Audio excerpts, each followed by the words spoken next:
Mindfulness, a practice where you're fully present, being aware of your thoughts and feelings as they arise, without judgment or getting swept away by them. But what if I told you it can do more harm than good for some people? Imagine someone with anxiety. Their mind jumps to worst case scenarios over the smallest of things. A friend suddenly not answering their calls, or an urgent work deadline clashing with their planned vacation time off. Now imagine that same person suddenly becoming hyper aware of every catastrophic thought racing through their mind. Instead of finding calm and peace, they're just stuck watching themselves spiral out of control. Doesn't sound very therapeutic, does it? That's because for people with history of anxiety disorders, trauma or PTSD, mindfulness can backfire, triggering emotional overwhelm instead of calm.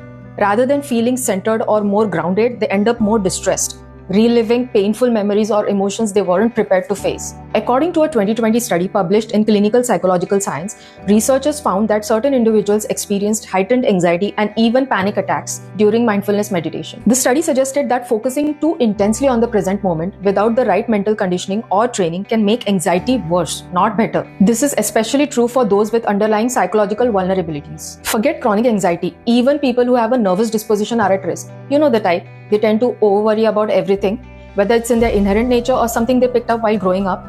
Pushing mindfulness on these people without proper preparation can actually make their worrying worse. Not only will it amplify their overthinking, but it can also turn them off from trying out other forms of meditation and spiritual practices in the future.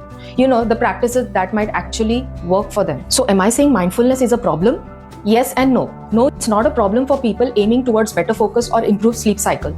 Mindfulness works just fine for them. It's even helpful for those managing mild to moderate stress or depressive symptoms in their daily lives. But yes, it's absolutely a problem for people with a history of anxiety, PTSD, or severe depression. For them, zeroing in on their thoughts, emotions, and feelings can trigger flashbacks, dredge up painful memories, and bring unresolved trauma rushing back to the surface. So what should these people do?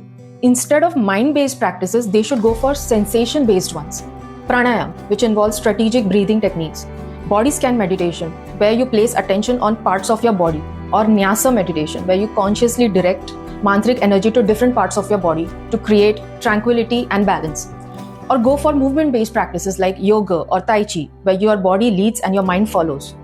At the end of the day, mindfulness isn't for everyone. Your emotional makeup matters, and once you understand that, you can choose the practice that will actually work for you. You just need to find the right fit.